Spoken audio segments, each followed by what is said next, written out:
please welcome to the stage, from George, UX Research Lead, Julia Zadoorian-Klammer.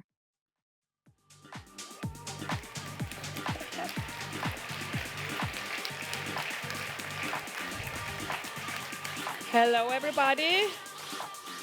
I'm just waiting until everything is set so you can hear me. It's great to be here again, also from my side. So you're halfway through the program, so almost lunch. Just stuck with us for another half an hour, and then you can grab some food. I'm happy that I can moderate this year's panel discussion again. Also excited because we have awesome speakers, as usual. 3 speakers we already had today on stage, but let me introduce the other speaker, and let's dig into it right now because we don't have so much time. So let's introduce the first speaker. She is our dear colleague. She's a platform strategic project lead. She has a super diverse background in various tech industries like YouTube and Uber, and she's just another woman, really important for investment products from Erste Group. Please welcome Christine Bachler.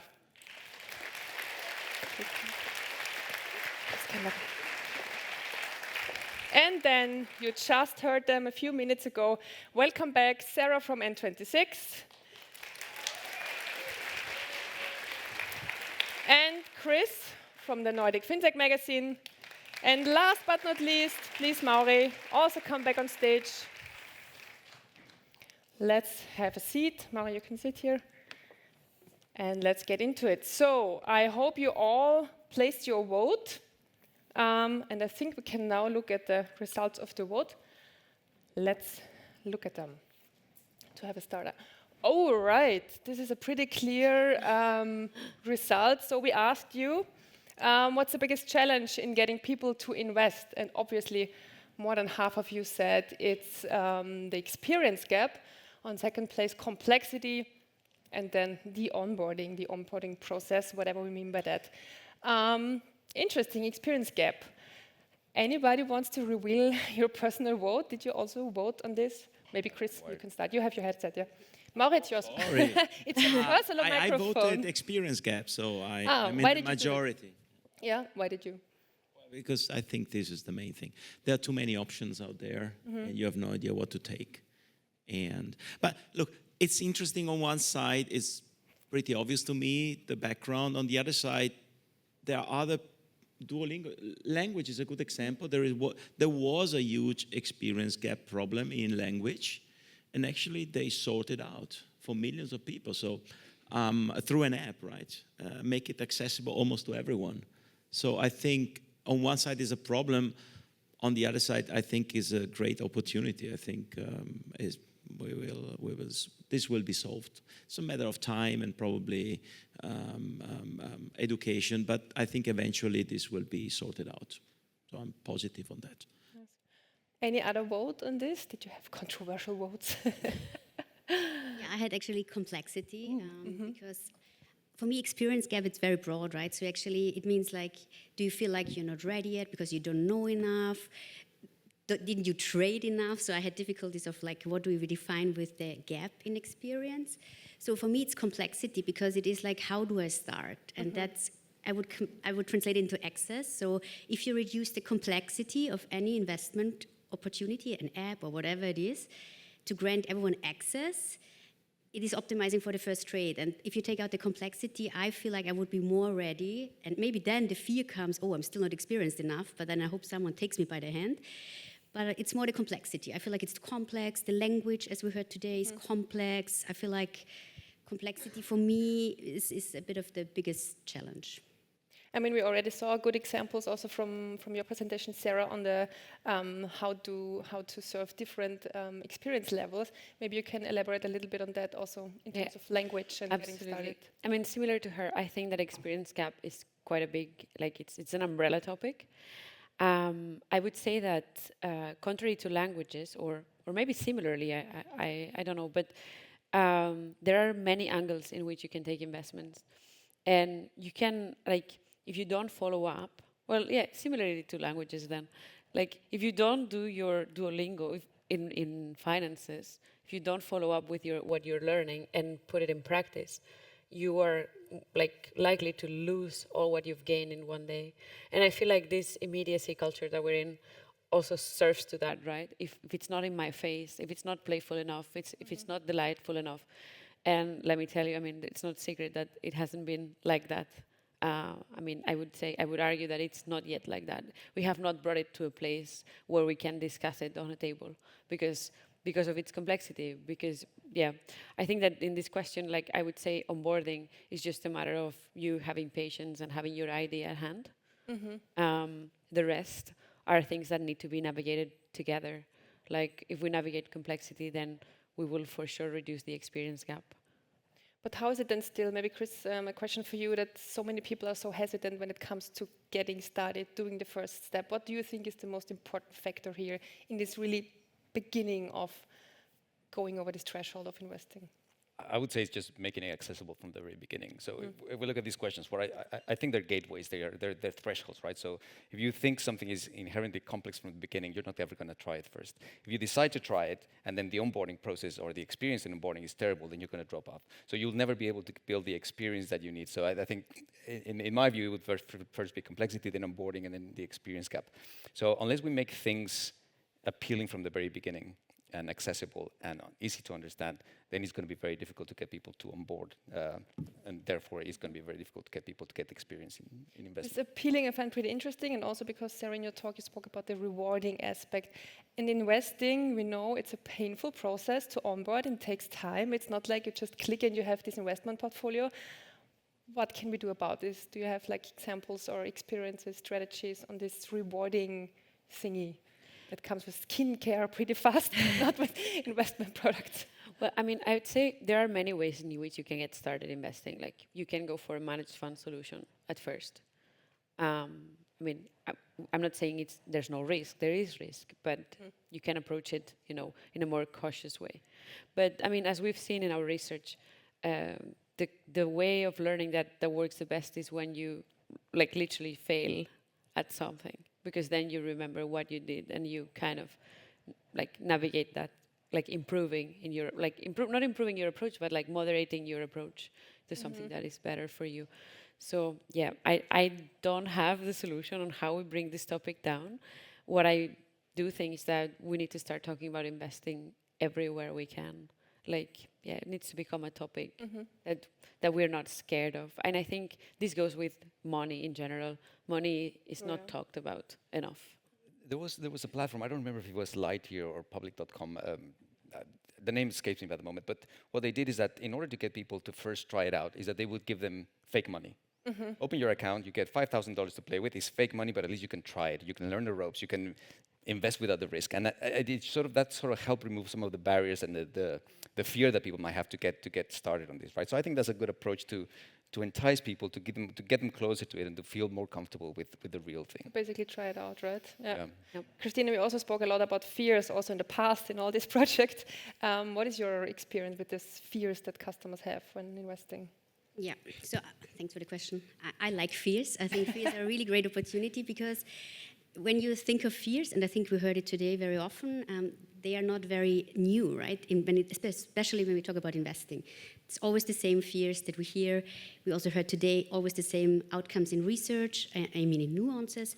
And it's also not regionally specific. It's a universal problem, right? So if we take the fear that we had today already of, like, I think you said, Mauri, people are thinking they are not rich enough. It's a big fear, right? So that you say, okay, I'm not rich enough, so I cannot join this investment party.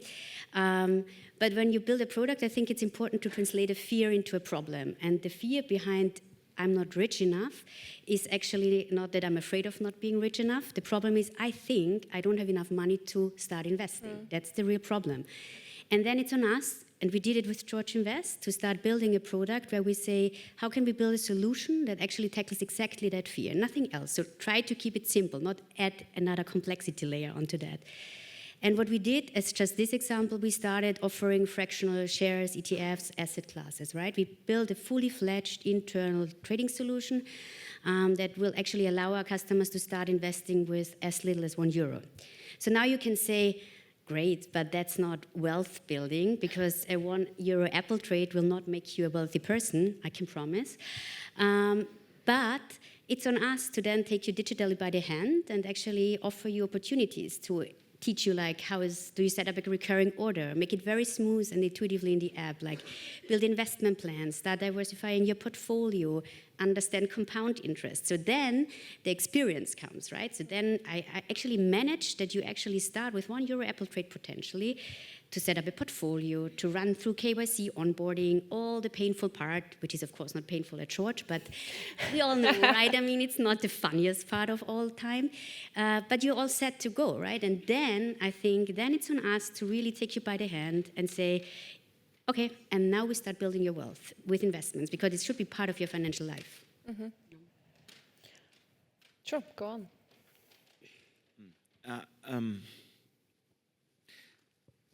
Few things I've learned the last years. We have been discussing in the community a bunch of things that looks to us obvious, and trying invest for the first thing which was obvious was people don't have education, financial education, let's give them education.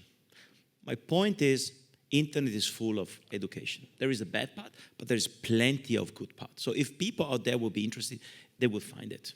So obviously that's not the point, number one. Number two is financial education is true. We have an issue on financial education. But again, there is a lot of financial education content out there.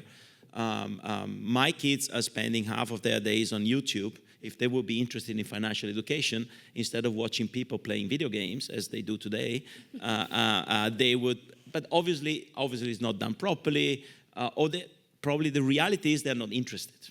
And I believe that the way we design application, the way we work on our screens, the way we call our function, the name we put on a button, the way we describe a disclaimer, or the way we write on a disclaimer, that's much more financial education than any video on YouTube content you can imagine. I'm not saying that those YouTube are not important, but it's part of the game. The second thing is, they are afraid of investment, so let's them invest with fake money first. I'm not sure. This has been proven not to work. If you look at most of the neo-broker today, none of them are offering a fake trade first. And I talked to some of them a couple of years ago, and they told me the reason is they figure out that people who start with fake money have two consequences. It's harder to convert them to real money afterwards. And second, if you trade fake money and then you're successful, you feel really shit because you should have put real money in there. And so also that tactics was obvious, sounded like, yeah, that's the way it works, has proven not to work. So we are just at the beginning of a new thing here. Like we were at the beginning of digital banking in 2009, 2010, 2012, with the beginning of digital banking, logging in and showing you balances and showing you product. I believe now we are at the beginning of the wealth management done on the app, online, let's say on the app. And we will learn our lesson.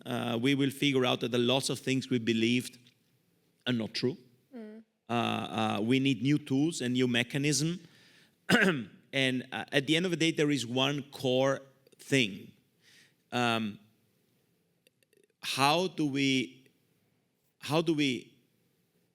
someone of you mentioned in the presentation, they talk about storytelling. They talk about how do we introduce this story to our customer to make them understand that making the right financial decision at the right time in your life, and the right time is when you are young, is the right things to do, and not that you wake up at the age of 56, 58, 60 and figure out, oh my God, I should have done something 30 years ago.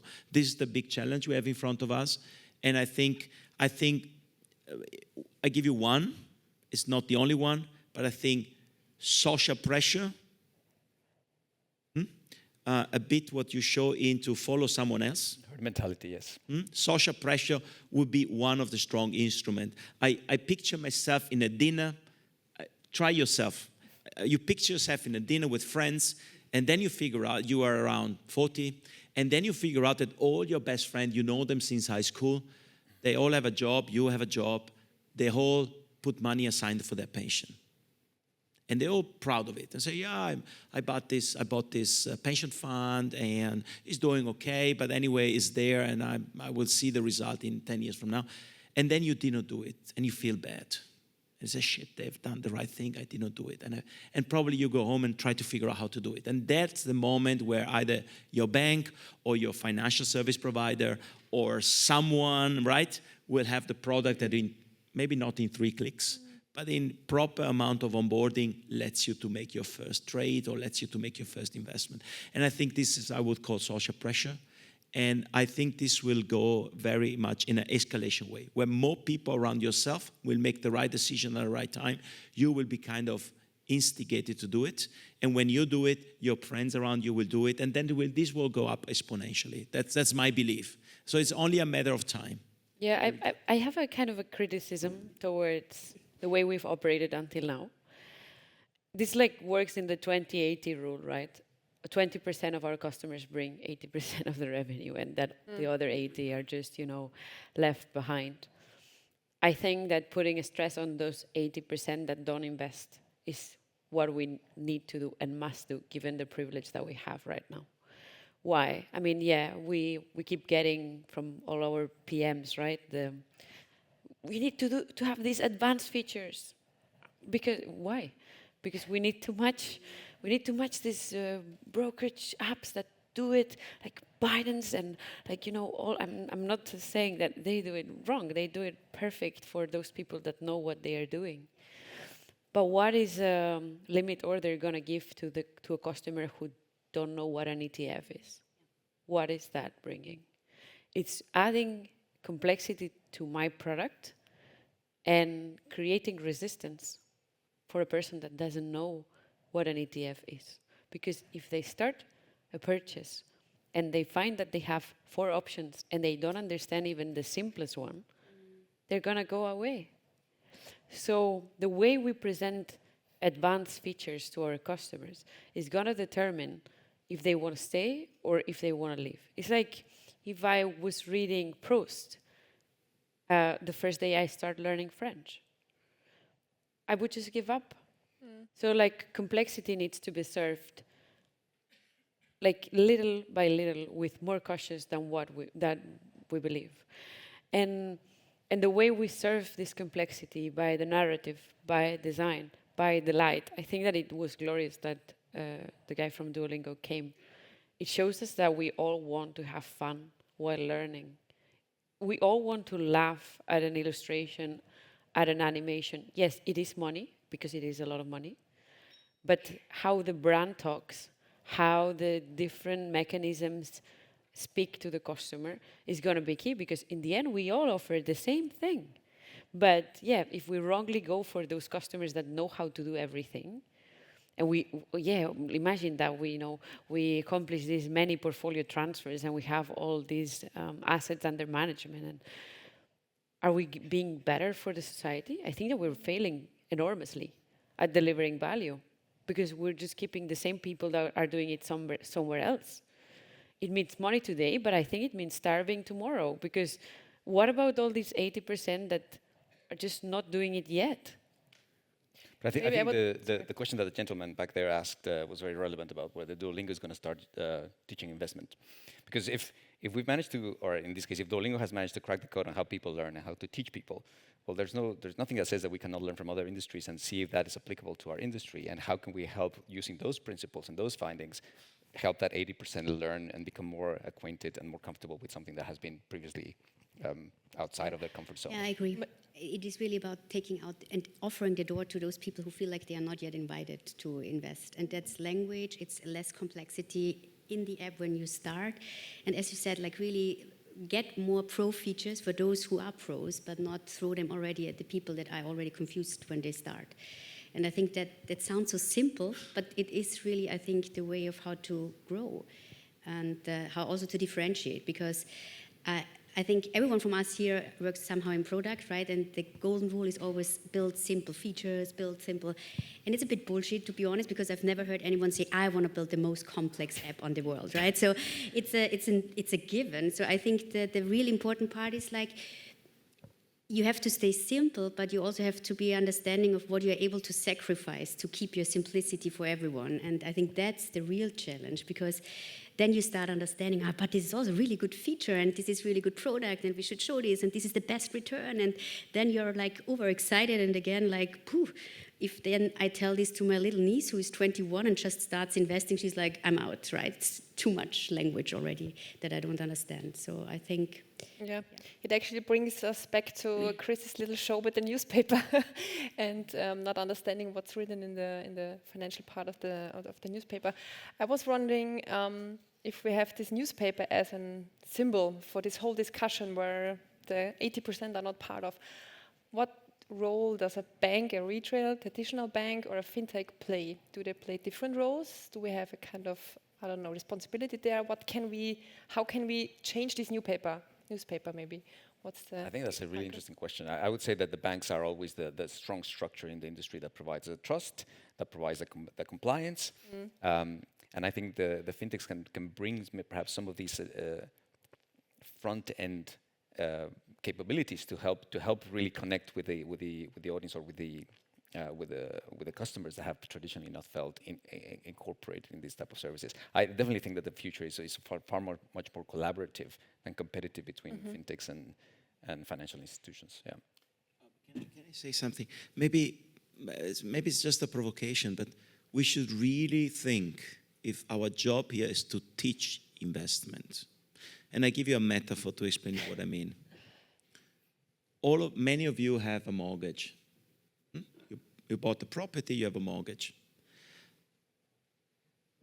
The bank did not teach you how a mortgage works. The mortgage is a very complicated product. There is a certain way of calculating the assets, of distributing the assets. It's a very complex product. There is no need for all of you to understand how a mortgage works. There is a need for you to pick a partner that you know that does the heavy lifting part of a mortgage, because what you want is a house that you own. That's what you want. And I see the same thing with investment. Investment is a very complex product. And actually it's even more complex than mortgages and financing, because the amount of instrument behind it is very complicated. There are many, right? And I don't think we need to teach people to become financial experts. It would be actually... in retail would actually counterproductive, because they then believe the first thing they will do, they start to time the market. They will start to buy things that they should not buy and so on. We need to focus on explaining people why it's important that their money have been put into action. And they need the right partner to make that thing. I think that's where banks and startup and challenger bank and fintech comes in place. Trust is a big part of it. And I think we are not really true. At the moment, investment is done mainly by people who understand investment. And if we believe that the way to scale this 20% to 30%, by the way, 5% will make a huge difference in the financial impact. So those 80% that don't make money, if they would invest, you will eventually make money. So if we believe the way to get there is to make retail customer financial experts and investment experts, this probably is a dead way. We need to work on the end goal. Why are you doing it? What's the goal of it? For who are you doing it?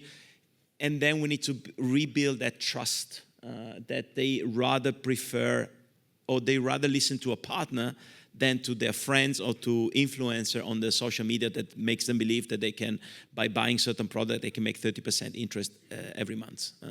And I think this is the challenge in front of us for the next years.